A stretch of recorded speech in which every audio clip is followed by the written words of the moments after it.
Hello students, let's see the practical questions one by one. The first question is area calculator, in which different shapes types are there like circle, rectangle and triangle, and output should be the area of that particular shape depending on the type of shape is chosen. So the code is like this. Here there is a shape variable in which we will going to input. So we will write enter shape, and in the shape we can mention like circle, rectangle or triangle, right? And then after that, here dot lower is there. So if anybody will write in capital or something like that, it will convert to the lower case. And based on that, we will going to match. So if shape is equal to circle, then we will use the circle formula and we will calculate the area of the circle. So first we will ask to enter the radius. So we will say r is equal to float, input enter radius. User will going to enter the radius, and then we will calculate the area by using this formula 3.14 into r, and there is a 2 star and then 2 is there, so this means r square. If we will use the if shape is equal to rectangle. If shape is equal to rectangle, then we will take length and width, and then we will calculate the area L into W. Similarly, if shape is equal to triangle, then we will ask the base and height, and we will use this formula 1 by 2 into base into height, and we will calculate the area of the triangle. And if shape is not mentioned of these three, then we will say invalid shape. So this is the code. Let me show you by executing this. So I'll go to the idle. So yeah, this is my idle screen. Copy pasting. I'll run this. Let me first save this file, and then I'll run this. Okay, so if you see here, it's asking enter the shape. I'll enter circle. Then it's asking me enter radius. So I'll enter radius, let's say 5, and then it has given area is equal to 78.5. So this is how it will going to execute. Let's go to the next problem. Next problem is unit converter. So in that, how how we will going to do. So first unit converter is rupees to dollar, and second one is Celsius to Fahrenheit, and the third one is inches to feet. Okay, so these converter we will going to design.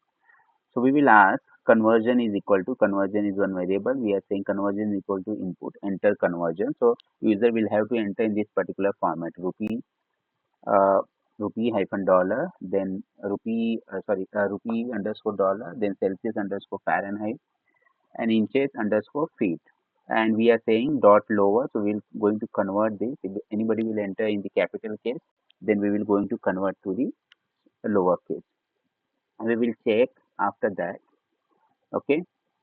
So what we are saying, that float input equal to enter value. If conversion is equal to rupee dollar, then we will convert to in that particular way. See here I have taken 85 rupees equal to $1. So it depends what values we will going to enter. Similarly, if you see this conversion formula is there from degree Celsius to Fahrenheit and from inches to feet, this particular formula is there. So it's simple, just you need to write the formula in the format of elif, and the first one is with the if. And if nothing of this particular conversion is mentioned, then you can say invalid conversion. Let me show you. I'll run this.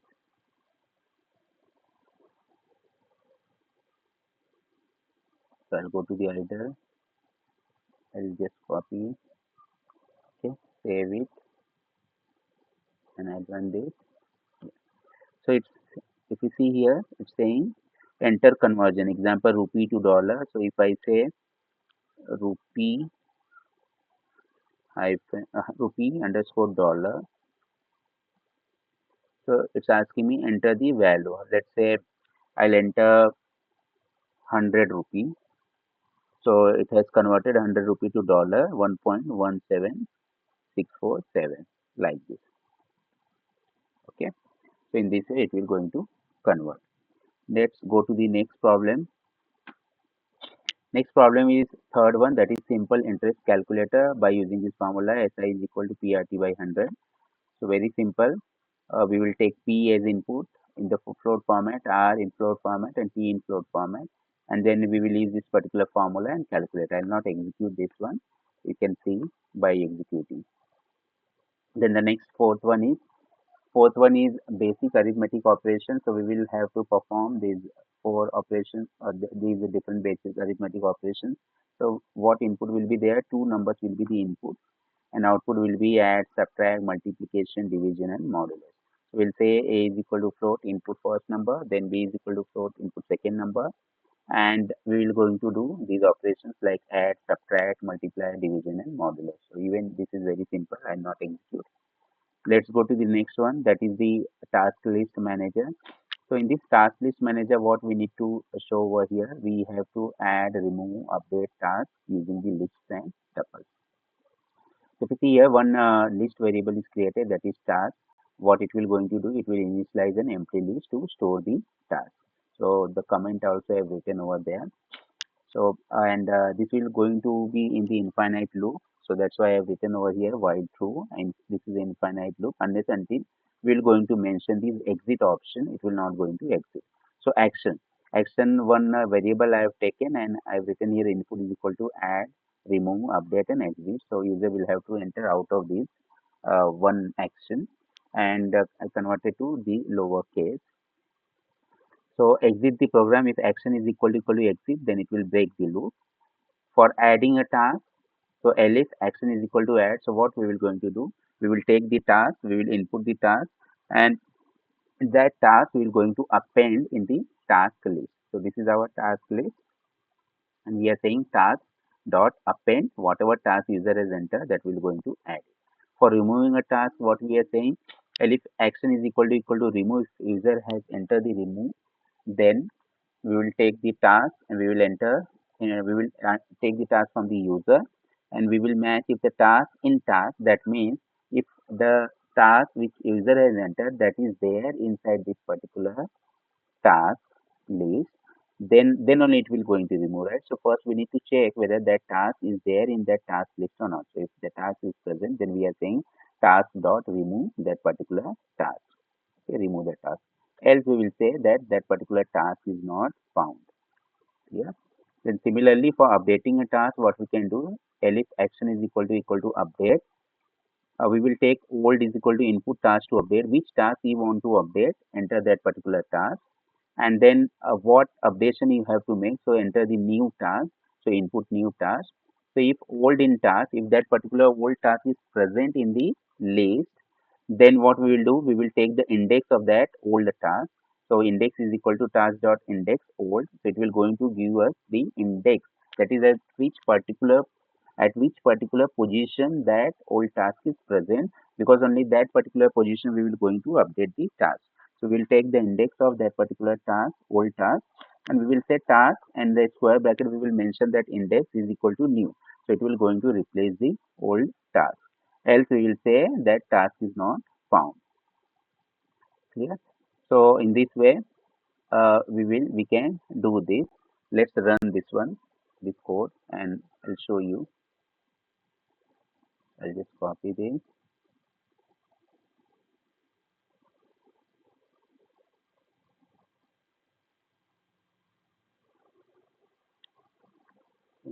Let's save this. So here you can see at the last, it's saying add, remove, update, and exit. So what I'll say, add. So enter the task. Let's say I'll say reading. Okay. Then add, remove, update, exit. Again I'll say add, writing. Add task. Again I'll say add, sleeping. Now you can see here in the current task, there are the tasks written in this particular list. Then I'll say update the task. So I'll update this particular sleeping task, which is at the this particular location. So I'll say update update. So task to update, I'll enter sleeping. New task, I'll write running. So you can see here the sleeping task is updated by running task. Now I'll say remove. Okay. So if I say remove, which task you want to remove?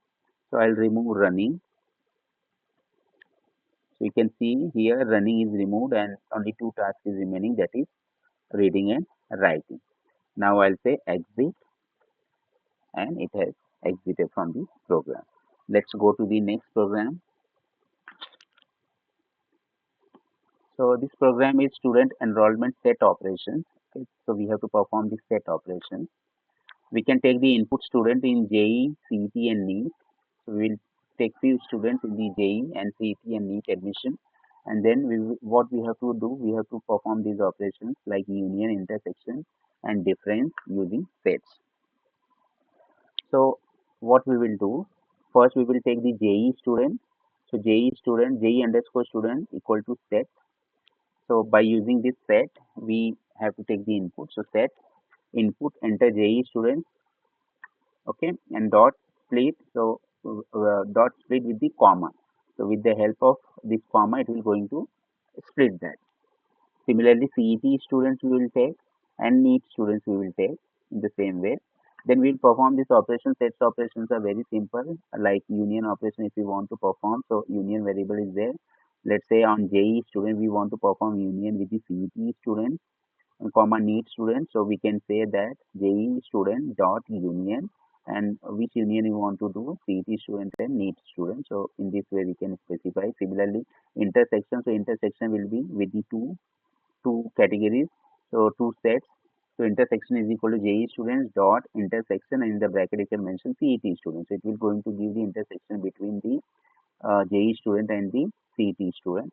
Similarly, difference. So difference it will calculate between the two sets. So I have calculated JEE students minus CET students. It will calculate the JEE student and CET students are different. So what this mean actually, this difference, the students which are there in JEE but not present in the CET. So this particular difference it will going to calculate. And then finally we will print it. So print the union of all the students. So by using this union variable which we have calculated over here. Similarly, intersection, okay, and then print the difference by using this. Let's you can execute this. So for example, I have written the output over here. You can execute this. So by using the comma separation, I have given the input like Om, comma Ram, comma Shyam. Then enter CET students, so Tom, comma John, comma Ronnie, and then enter NEET students. So three students I have given this one. Now if you see union of all students, so it will going to give the union of all these students. Similarly, intersection of JEE and CET set. So intersection of JEE and CET set, there is no students common, so it will going to give the null set. Similarly, difference of JEE and CET, so the students which are present in JEE but not present in CET, right? So the students which are present in JEE are Om, Ram and Sham, so it will going to give Om, Ram and Sham, but these students are not present in this CET. So in this way, it will going to give the output. Next, see the seventh one. So how to execute this? You just need to copy this and give the input in this particular format, okay, with comma separated, and then you can execute this. Next one is student record dictionary. So what we have to store like name, grade, attendance, and update and retrieve, right? So this dictionary is created student dictionary to store the student records in the format of name, and it will have the grade and attendance. So while to this I have created infinite loop unless until the user will mention this exit action, it will not go to exit, and we can do add, update and get the details. So action I have written here, input is equal to choose action, add, update, get and exit, and I have given what to lowercase, and I have stripped this one. So if you see here, okay, I'll show how to enter this one. So if the action is exit, then it will going to break the terminate the loop. Else if elif action is equal to add, then it will going to add the, for example, name is equal to input enter student name, right? Then grade input enter grade, and then attendance. So enter the attendance. We have to enter the number like 90%, 80%, 75% like that. And finally the student name. So student name we are writing is equal to what? Grade. So we are writing in key and value pair format. So grade and whatever grade we have taken. So this is the key and this is the value. Similarly attendance. So attendance is key and its attendance this value we are entering over here. And then for printing the record what we are saying that name added. Okay. So name is one record which is added. Now update an existing student's detail. So if the action is equal to update, so we will going to update this. So for updating, we need to find out whether that student is present in that list or not. Right. So for example, if name in the student, so if that first we'll take the name from the user, right, which we want to update. So if the name in the student is present, that is we are checking if the student exists, then we are taking the new grade. So input new grade, the new attendance, and for that particular student, right? So student in the square bracket name dot update, what we are saying grade, and new attendance. We are updating that one, and then finally print the record. Else, if that student is not found, then we will say student not found. For retrieving the record, so if the action is get is for the retrieving the record. So name is equal to, first we are asking the user to enter the name of the student. So if the name in the present in the student dictionary, then we are printing the name with the grade of the student, okay, and the attendance of the student. Else we will say that student is not found, right? So let's see this one. I'll copy this,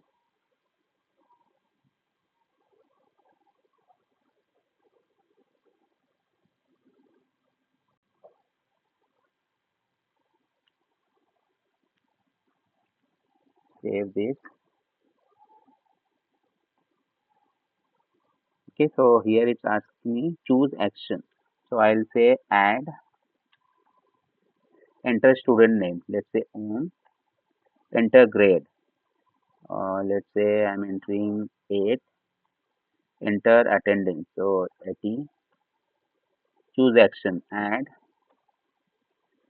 Let's say I'm entering John, enter grade 9, enter attendance 90, then get. So I'm entering this option get name. So I'll enter the It's showing me grade is 8 and attendance is 80. Okay. Similarly, let's say get John. So it is displaying John grade 9, attendance is 90. Okay. Similarly, you can perform the update also. Then if I say exit, it will exit from the program. Now let's go to the next program. Next is pattern printer. So it's very easy, right? With the loop, you can print, enter the number of rows, and based on that, you can print the pattern. So I'll show you this one. Let's say I'll copy this,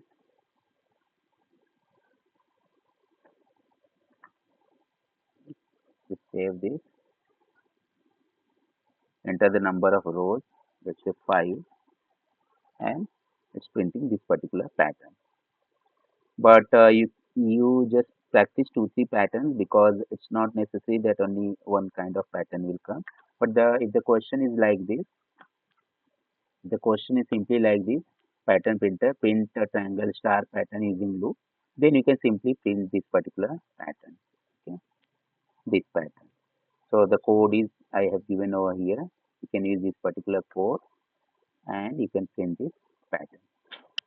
Then the ninth one is character type checker. So check if a given input is digit, lowercase, uppercase, or special case. This is also very simple program. So what we will do, we will create one variable and we take the input, enter single character, right?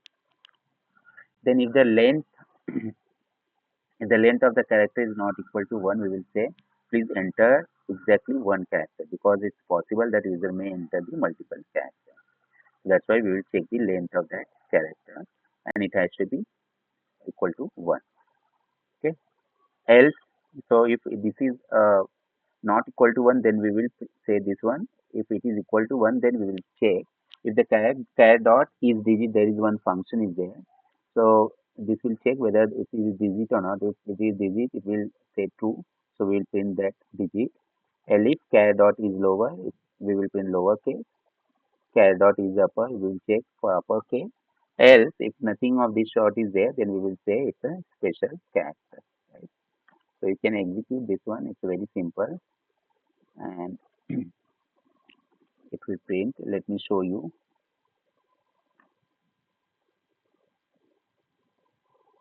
Save this. Enter a character. Let's say I'll enter dollar. So it's saying, okay, I have entered dollar. It's saying special character. Let's go to the next program. The next program is 10th one, Fibonacci generated using the loop. So generate first n numbers in the Fibonacci series. So you can do in your ways. Okay, there are a number of ways to do this one. I have taken input number, so get the number of terms. Then I have declared this variable a comma b 0 comma 1 initializing the first two terms. And then Fibonacci series, one list variable I have created in which I will be printing this. And then I will use the loop. Okay, and then Fibonacci series, Fibo series dot append. I am appending this value a. Then I'm saying a b is equal to b, and then uh, I'm saying a plus b, right? A and b, I'm updating the values. Okay, so a to b and b to a plus b, updating the next time. If you see this one, so you can use your logic. You have done this program. You can use your logic and you'll be able to do this very simple. I'll just show the output of this one. Let's say 5. So it will show in this way. It's not necessary that you create the list. Okay, if list is not required over here, you can simply print also without using the list, which we have performed in the practical session. Then let's go to the next one. So these are the 10 program. I'll create the another video for the next 10 program.